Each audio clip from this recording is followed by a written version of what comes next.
하나님의 말씀 마태복음 5장 10에서 12절 다 같이 한 목소리로 읽겠습니다. 시작. 의를 위하여 박해를 받은 자는 복이 있나니 천국이 그들의 것임이라. 나로 말미암아 너희를 욕하고 박해하고 거짓으로 너희를 거슬러 모든 악한 말을 할 때에는 너희에게 복이 있나니 기뻐하고 즐거워하라. 하늘에서 너희의 상이 큼이라. 너희 전에 있던 선지자들도 이같이 박해하였느니라. 아멘. 하나님, 오늘도 주님의 말씀 앞에 섭니다. 또 종려주일로 예배를 드리는 오늘 주의 권한을 묵상하며 하나님께 나아갑니다. 하나님, 주의 말씀을 우리에게 비춰주시고 또 깨닫게 하시고 그 가운데에서 우리가 형성되게 하시고 주님의 말씀을 통해서 우리가 형성되고 또 번영할 수 있도록 형통의 길로 갈 수 있도록 인도하여 주옵소서. 주님 감사합니다. 말씀을 전하는 종을 붙들어 주시고 주의 권능으로 채워 주시옵소서. 예수님의 이름으로 기도합니다. 아멘. 정의란 무엇일까요? 예전에 나왔던 그 책도 있었죠. 여러 가지 이야기를 할 수 있겠죠. 근데 한 가지 측면은요, 선한 사람은 복을 받고 또 악한 사람은 벌을 받는 것이라고 할 수 있어요. 그러니까 선한 일을 하는 사람은 보상을 받고요. 그리고 악한 일을 하는 사람은 응당한 대가를 치르는 것이 바로 정의인데요. 이 깊이 뭔가 철학적으로 생각하지 않아도 우리들 안에는 이렇게 되는 것이 옳다라는 그런 느낌을 가지고 있습니다. 정의에 대한 이 느낌은 시대적이고 문화적인 것을 넘어서는 어떤 것인데요. 이것은 우리 안에 남아있는 양심의 소리입니다. 성경 말씀은 우리의 양심이 희미하게 증언하는 것을 확증할 뿐 아니라 더욱 명확한 기준을 제시합니다. 여러분, 우리 시편 1편을 같이 볼까요? 마태복음에 이렇게 끼워 넣으시고 책갈피를 끼워 넣으시고 시편 1편을 한번 읽어볼게요. 거기에서는 복 있는 사람에 관해서 이렇게 노래합니다. 시편 1편을 같이 읽어볼게요. 시작. 복 있는 사람은 악인들의 꾀를 따르지 아니하며 죄인들의 길에 서지 아니하며 오만한 자들의 자리에 앉지 아니하고 오직 여호와의 율법을 즐거워하여 그의 율법을 주야로 묵상하는도다. 그는 시냇가에 심은 나무가 철을 따라 열매를 맺으며 그 잎사귀가 마르지 아니함 같으니 그가 하는 모든 일이 다 형통하리로다. 악인들은 그렇지 아니하며 오직 바람에 나는 겨와 같도다. 그러므로 악인들은 심판을 견디지 못하며 죄인들이 의인들의 모임에 들지 못하리로다. 무릇 의인들의 길은 여호와께서 인정하시나 악인들의 길은 망하리로다. 아멘. 성경은 악인들의 길은 망한다 라고 말하죠. 근데 의로운 사람은 복이 있다, 형통할 것이다 라고 얘기해요. 그리고 의인과 악인을 가르는 기준을 보니까 그것은 바로 하나님의 법, 하나님의 율법, 하나님의 말씀입니다. 하나님의 말씀을 즐거워하면서 그것을 묵상하고 그 길로 행하는 사람들은 시냇가에 어떻다고요? 시냇가에 심기운 나무처럼 그렇게 형통할 것이다 라고 말해요. 반면에 악인들은 바람에 날려가는 그런 겨와 같을 것이다 이렇게 노래하죠. 우리는 이 시편을 참 좋아합니다. 이 시편을 읽을 때 우리는 생각하죠. 하나님 말씀대로 사는 사람은 참 복이 있구나. 복을 받겠구나. 하나님 말씀대로 살면 형통하겠구나. 하나님 말씀대로 살면 행복하겠구나. 그래요. 하나님 말씀대로 사는 삶이야말로 인간 행복의 비결입니다. 그런데요, 우리가 살아가다 보면 이 말씀대로 되어지지 않는 것 같은 그런 현상을 경험합니다. 바른 길을 선택하였는데 형통이 아니라 고난이 옵니다. 오히려 저기서 거짓말하고 아무렇지도 않게 타인을 괴롭히고 죽이는 일들이 그런 사람들이 더 잘 되는 것을 보죠. 그러면 우리는 당황하게 돼요. 하나님 말씀을 따라서 걷고 있는데 왜 나는 이렇게 어려운 거지? 대체 왜 이런 일이 발생하는 것일까요? 우리가 몇 가지 가설을 생각해 볼 수 있을 거예요. 첫 번째 가설은 이거예요. 하나님 말씀이 사실은 거짓말이기 때문이다. 그렇게 생각할 수 있죠? 믿지 않는 대부분의 사람들은 이렇게 생각할 거예요. 성경도 하나님이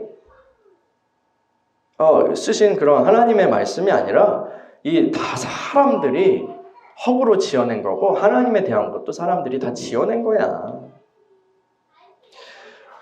그런 것들은 이 성경은 뜯어보면 지배자들이 피지배자들을 길들이기 위해서 만들어낸 거야. 이런 사람들의 생각에는 이 세상에는 사실 절대적 진리나 기준이라는 것이 존재하지 않는다는 그런 생각이 깔려 있어요. 만약에 근데요, 그게 사실이라면 이 가설이 맞다면 어떻게 될까요? 기준이 없어요. 절대적인 기준, 하나님도 없고 말씀도 없고 기준도 없어요. 진리도 없어요. 그러면요, 어떻게 될까요? 모든 사람들이 다 자기 자신이 원하는 대로 할 거예요. 기준도 없고요. 심판도 없잖아요. 그러면요, 모두가 자기 목소리를 낼 수 있는 아름다운 세상이 될까요? 너도 옳고 나도 옳고 우리 모두 옳은 그런 행복한 세상이 올까요? 글쎄요.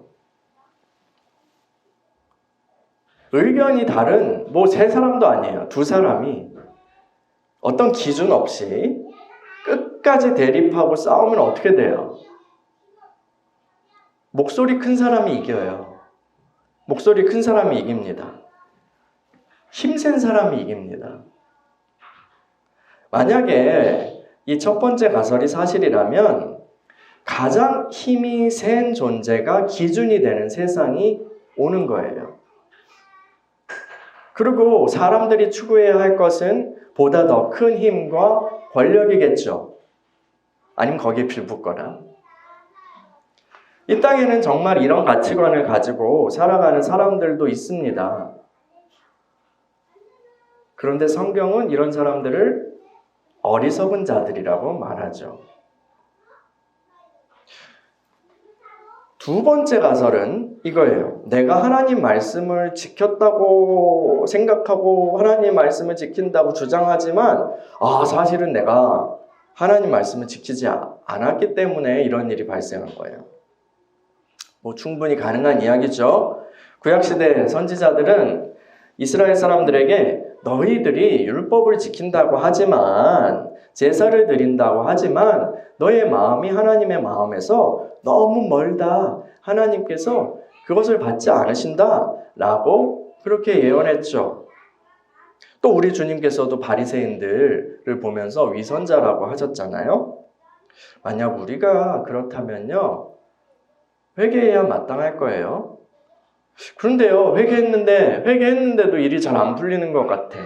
형통하는 것 같지 않아. 그러면 어떻게 해요? 회개를 잘못했으니까 잘 될 때까지 회개해야 될까요? 성경은요, 이 땅에서 우리의 나타나는 형편이 그렇게 잘 되고 못 되는 것이 우리의 죄와 관련이 없는 그런 경우도 있다고 말해요. 그것을 다룬 책이 바로 욥기죠. 다른 책에서도 그런 주제는 나오지만요.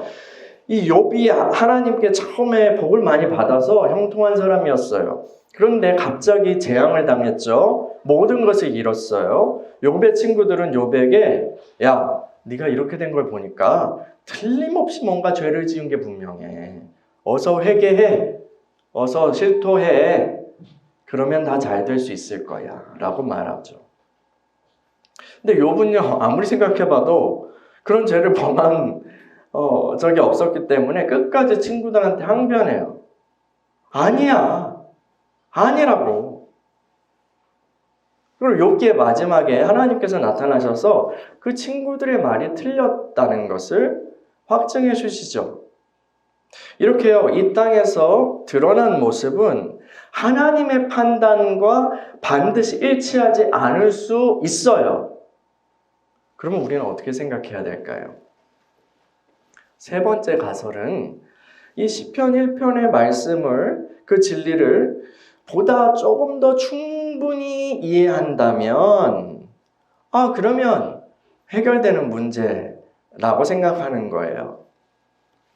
여러분, 이 세상과 이 생이 전부라고 생각하는 사람들에게 시편 1편은 때때로 혼란을 줘요.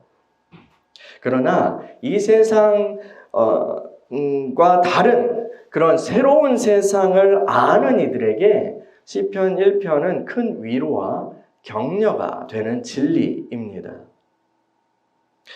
하나님이 말씀으로 이 세상을 창조하셨을 때요, 그 세상은 어땠죠? 참 좋았어요. 참 좋았어요. 하나님께서 하나님의 형상을 따라서 지으신 사람을 통해서 하늘로부터 오는 그 생명을 사람을 통해서 이 땅에 베풀어 주셨어요. 그 하늘의 통치를, 생명의 통치를 이 땅에 베풀어 주셨어요. 하나님께서는 이 사람들이 번성해서 하나님의 통치가 온 땅 가운데 더 확장되어 가기를 원하셨어요. 충만하기를 원하셨어요. 그런데 사람이 어떻게 됐어요? 하나님의 말씀을 거부했죠. 불순종했어요. 그리고 이 세상에 죄가 들어왔어요. 죄로 인해서 온 세상이 사망의 저주 아래 놓였어요. 하늘로부터 오는 생명이 끊기고 온 세상이 사망의 저주 아래 놓였어요.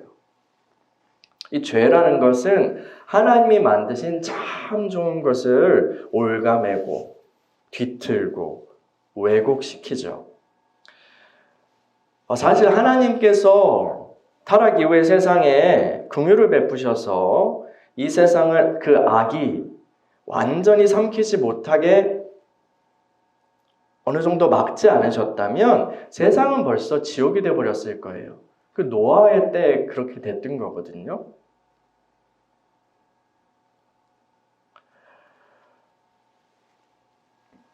하나님께서 어느 정도 이 악을 제한하셔요.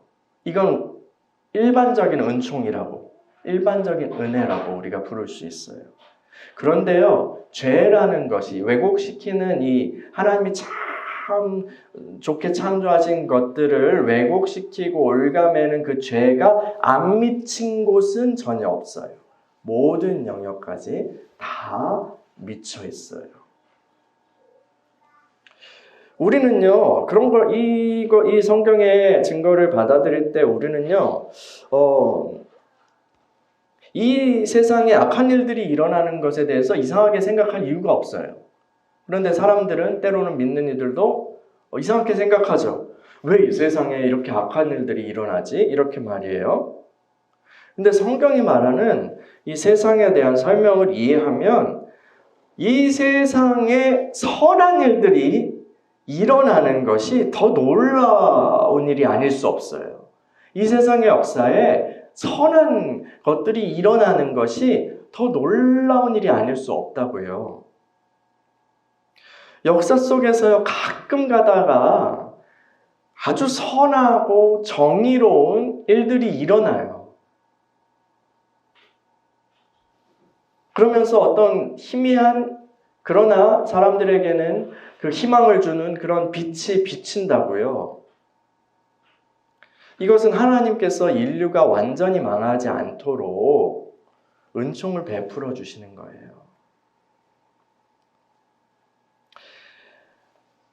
착한 사람들이 잘 되고 악한 사람들이 벌을 받는 일들이 아주 가끔 일어나요.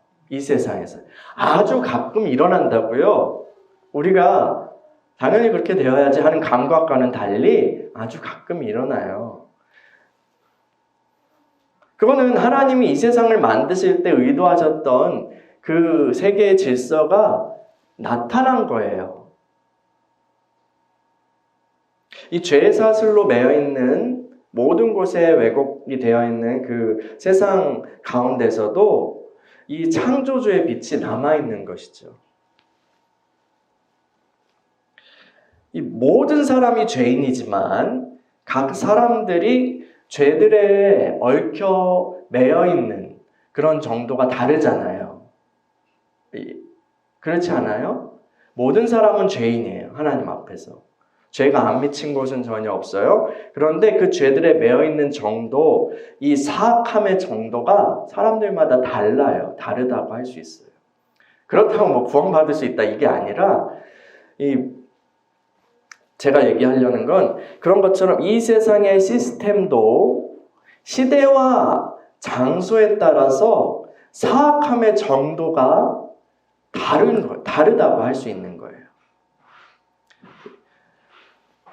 법과 질서가요, 비교적 공정하게 세워지는 그런 사회가 있어요. 뭐 우리나라도 이 정도면 괜찮은 거예요. 뭐 비리가 많고 나쁜 짓들을 저지르지만요. 그렇다고 뭐 이게 개혁의 여지가 필요 없다 이 얘기는 아니에요. 그런데 제가 얘기하는 건 비교 대상을 필리핀 같은 나라나 비하하려고 하는 건 아니지만 멕시코 같은 나라, 더 심한 아프리카 같은 나라 같은 경우는 정의와 공정, 우리가 생각하는 상식 같은 것이 완전히 망가졌어요. 그 사회 자체에 그 통용이 안 돼요. 그래서 나쁜 사람들이 계속해서 정부의 판사의 뇌물을 계속 먹여서 다 매수하고 이용한다고요. 그렇게 되니까 이 법과 질서라는 것이 완전히 망가진 사회가 되었어요.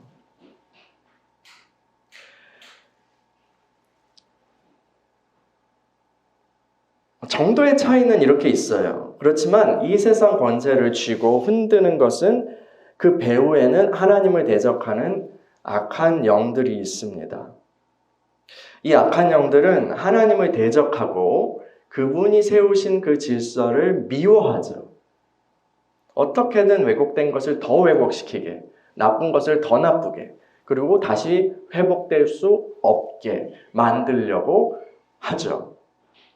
어떻게든 하나님의 그 희미하게라도 남은 흔적을 혹은 일반적으로 하나님께서 베푸시는 긍휼로 나타난 그 빛까지도 덮으려고 그것까지 하나님의 희미한 흔적조차도 자신들의 영역에서 완전히 몰아내기 위해서 악한 그 영들은 음모를 꾸미고 악한 권세들은 그들의 전쟁을 하나님을 대하여 벌이는 거예요.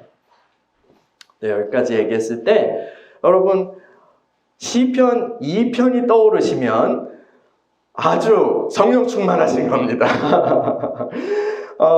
어디서 많이 들어본 이야기죠. 지금 제가 방금 이야기한 게 시편 1편에서 이어지는 2편이 노래하는 바예요. 우리 시편 2편도 같이 읽어볼게요.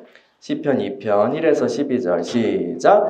어찌하여 이방 나라들이 분노하며 민족들이 헛된 일을 꾸미는가. 세상의 군함들이 나서며 관원들이 서로 꾀하여 여호와 그의 기름 부음 받은 자를 대적하며 우리가 그들의 맨 것을 끊고 그의 결박을 벗어버리자 하는도다. 하늘에 계신 이가 웃으시며 주께서 그들을 비웃으시리로다. 그때 분을 바라며 진노하사 그들을 놀라게 하여 이르시기를 내가 나의 왕을 내 거룩한 산 시온에 세웠다 하시리로다.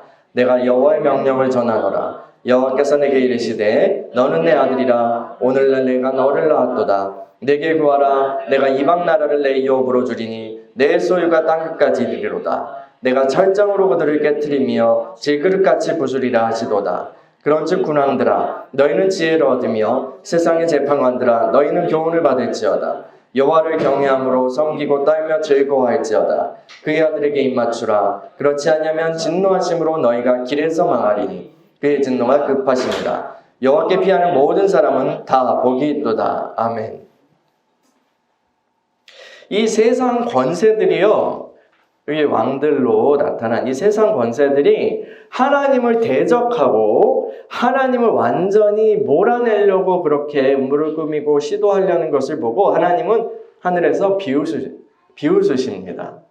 그리고 하나님께서는 이들의 헛된 망상을 깨트리고 하나님의 나라를 세우시기 위해서 이 땅에 하나님의 나라를 세우시기 위해서 한 왕을 보내신대요.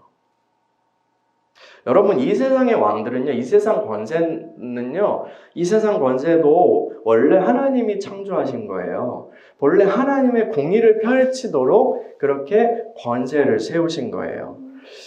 그러나 그들은 불의한 재판을 했죠. 그리고 오히려 악한 사람들을 제압하라고 그렇게 칼을 주셨는데 어떻게 해요? 선한 사람들을 그렇게 착취하는데 칼을 사용하죠. 그리고 오히려 악한 이들이 승승장구하는 사회를 만들어요. 이러한 세상에서는 시편 1편에 주의 말씀을 따라 의의 길을 가는 사람들이 형통하리로다라는 그 말씀이 작동하지 않아요.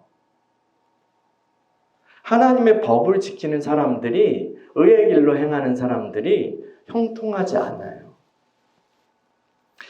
오히려 악한 자들이 대대손손 잘 먹고 잘 살죠. 그런데 시편 2편에 보니까 하나님께서 세우신 왕이 오시면 어떻게 하신다고요? 그 망가진 질서를 깨트리시고 하나님의 공의로운 통치를 회복시켜 주신다는 거예요. 그 회복된 세상이 바로 하늘의 뜻이 이 땅에 이루어진 나라 천국입니다. 그리고 이 천국의 왕이 누구죠? 우리 주님 예수 그리스도이십니다. 여러분, 우리가요, 천국을 이런 방식으로 이해해야 합니다. 하나님의 나라를 이런 방식으로 이해해야 합니다. 그리스도로 말미암아 하나님이 보내신 왕 그리스도로 말미암아 하나님의 공의로운 통치가, 하늘의 공의로운 통치가 회복된 세상으로 말이에요. 성경이 말하는 천국은 구름 위에 나팔을 든 그 아기 천사들이 이렇게 있는 그런 장소가 아닙니다. 하나님의 나라, 천국의 비전은 하나님을 거역하고 망가지고 왜곡된 세상을 하나님께서 새롭게 하신다는 거예요. 시편 1편은 하나님의 말씀의 길로 행하는 이들은 형통하게 될 것이라고 말하죠. 그런데 우리가요, 이 타락한 세상이 전부라고 생각하면 이 말씀은 좌절감을 주기 쉽습니다. 거짓말인가? 이런 생각을 하게 된다는 거예요. 그러나 하나님께서 회복하실 세상, 올 세상, 그리고 천국까지 하나님의 나라까지 우리의 시야를 넓힌다면, 우리 생의 시야를 넓히면 이 말씀은 참으로 진리입니다. 여호와의 율법을 즐거워하고 그의 율법을 주야로 묵상하는 자는 복이 있습니다. 그런데요, 예수 그리스도만큼 이 말씀을 철저하게 지키신 분이 있을까요? 예수님은 그냥 말씀 그 자체시잖아요. 말씀이 육신이 되신 분이에요. 그런데요, 이 땅에서 그분의 인생은 어떻게 되었어요? 승승장구하시고 세계로 뻗어나가셨나요? 여러분, 오늘은 종려주일인데요. 주님께서 나귀를 타시고 예루살렘으로 입성하시는 것을, 그 날을 기념하는 주일이죠. 그때 사람들은 종려나무 가지를 들고 흔들면서 외쳤어요. 호산나! 주의 이름으로 오시는 이여! 복되도다! 복되도다! 이스라엘의 왕이여! 다윗의 나라여! 사람들은요, 주님께서 시편 2편의 왕처럼 로마 제국과 또 다른 억압자들을 이 철장 권세로 부수실 것을 기대했을 거예요. 그런데 어떻게 되었어요? 종려주의 다음에 무슨 주간이 시작되죠? 고난주간이요. 아니, 주님이 오셨으면 악인들을 재판하시고 벌을 주셔야 마땅한데 오히려 악한 권세들이 죄 없으신 예수님을 재판하죠. 채찍질하죠. 결국 십자가에 못 박아 죽였어요. 와, 하나님 말씀대로 하는데 왜 안 되지? 왜 고난이 찾아오는 것 같지? 라는 생각이 드십니까? 우리 주님께서도 그러셨어요. 아버지의 말씀을 철저하게 몸으로 구현하셨는데 그 결과는 고난과 십자가였어요. 사람들은요, 예수님이 고난당하실 때 체포되고 막 침뱉음 당하시고 조롱당하시고 채찍질 당하시고 피투성이가 돼가지고 구경거리가 되셨을 때 저 사람 자기 죄 때문에 망했다 라고 생각했어요. 아무도 몰랐어요. 이 고난이 참으로 복된 고난이라는 것을 말이에요. 하나님께서는 그리스도를 죽은 자들 가운데서 다시 일으키셨습니다. 하나님의 원수는 자신의 가장 큰 무기인 사망으로 그리스도를 없애려고 했지만 죄 없으신 분을 죽일 수는 없었어요. 죄의 삭은 사망, 죄가 곧 반드시 죽으리라. 근데 죄 없으신 분은 사망이 매일 수가 없는 거예요. 죽일 수가 없었어요. 하나님께서는 그리스도의 십자가를 통하여 오히려 그 마귀가 그 권세를 휘두르는 옛 세상을 끝내셨어요. 그리스도의 부활 안에서 그리고 새로운 세상을 시작하셨어요. 새 세상을 좌절시키려는 마귀의 그런 계략은 실패하고요. 오히려 십자가에 못 박혀서 망하게 된 것은 마귀죠. 우리가 주님을 믿는다는 것은요, 그 십자가의 주님과 부활하신 주님과 연합한다는 거예요. 옛 세상에 속한 우리는요, 십자가에서 죽고 부활 생명에 속한, 그리고 그 새로운 세상에 속한 우리는 살게 되었어요. 주님의 죽으심은 한 알의 씨앗의 죽으심이었어요.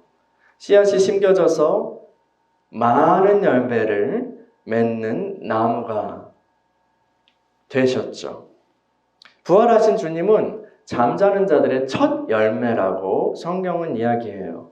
첫 열매가 있다는 것은요, 그 외에 많은 열매가 있다는 거예요. 열매가요, 이렇게 순서대로 열리지 않잖아요.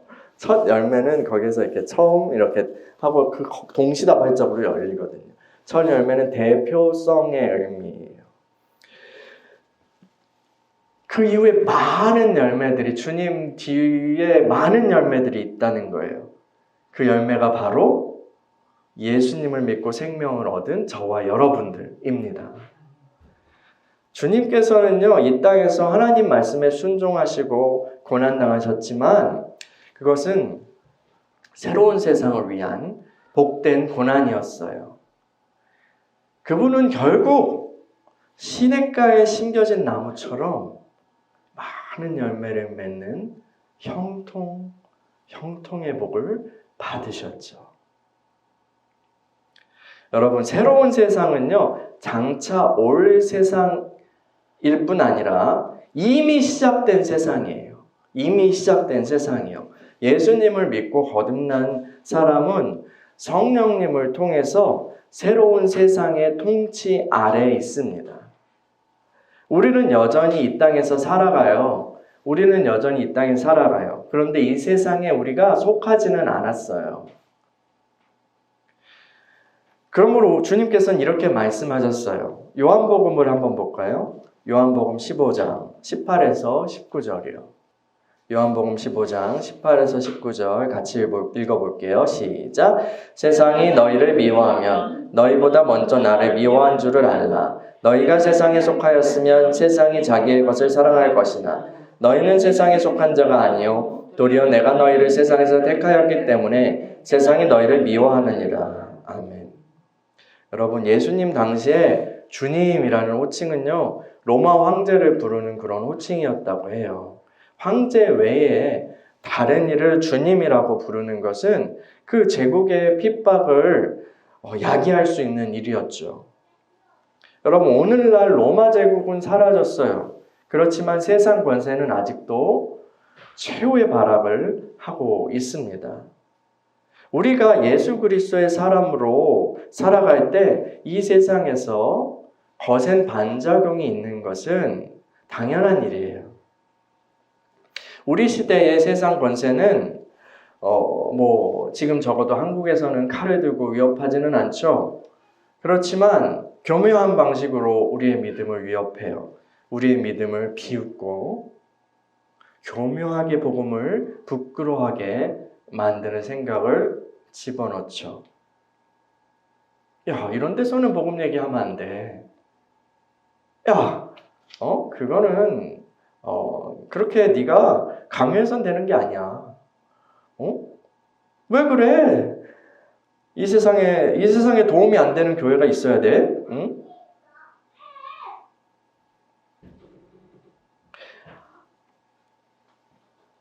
악인의 형통이나 세상의 박해로 인하여 마음이 무너질 때 주님의 말씀을 굳게 붙잡으십시다.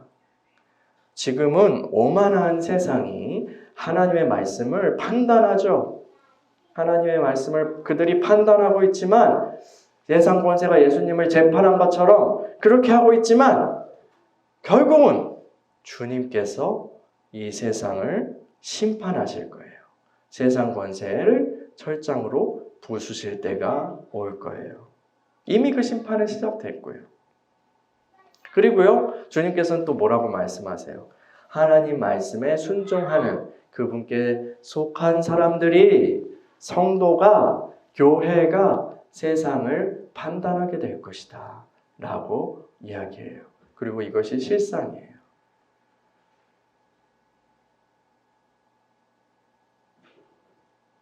주님의 고난은요, 천국을 위한 복된 고난이었어요. 주님께서는 그 복된 고난에 동참할 수 있는 특권을 우리에게도 주셨어요. 자, 이제 오늘 본문으로 왔어요. 마태복음 5장 10절에서 12절. 이 본문을 우리가 이해하기 위해서 제가 시편 1편부터 시작했던 거예요. 마태복음 5장 10에서 12절 읽어봅시다. 시작. 의를 위하여 박해를 받은 자는 복이 있나니 천국이 그들의 것임이라. 나로 말미암아 너희를 욕하고 박해하고 거짓으로 너희를 거슬러 모든 악한 말을 할 때에는 너희에게 복이 있나니 기뻐하고 즐거워하라. 하늘에서 너희의 상이 큼이라. 너희 전에 있던 선지자들도 이같이 박해하였느니라. 아멘. 우리는요, 의를 행하면서도 박해를 받을 수 있어요. 그것은 우리가 하나님을 대적하는 세상 안에 있기 때문이에요. 그러나 우리는 그곳에 속하지 않았어요. 이 세상은 끝날 거예요. 하나님의 나라가, 천국이 이미 시작되었거든요. 우리는 그 천국의 시민들입니다. 그 나라에서는 주를 경외하고 의의 길을 행하는 자들이 형통의 복을 받게 될 거예요. 여러분, 지금은 보이지 않아도요, 나타나지 않는다 하여도요, 하나님께 긍휼히 여기시면 이 땅에서 어느 정도 보상이 올 수도 있어요. 그렇지만 안 나타날 수도 있어요. 우리가 의의 길로 행하는데 고난만 올 수도 있고요. 아무 변화가 없는 것 같은데, 아무 형통이 없는 것 같은데, 도리어 불안이 오는 것 같은데 라고 할 수도 있어요. 그러나 지금은 보이지 않아도요, 나타나지 않아도요, 그 나라에는 우리를 향한 주님의 상이 차곡차곡 쌓이고 있는 줄 믿습니다. 그러므로 의의 길을 행하다 고난을 만나다 할지라도 기뻐하십시다. 주님으로 인하여 사람들에게 욕을 먹고 모함을 당할 때 즐거워하십시다. 할렐루야! 박수! 할렐루야!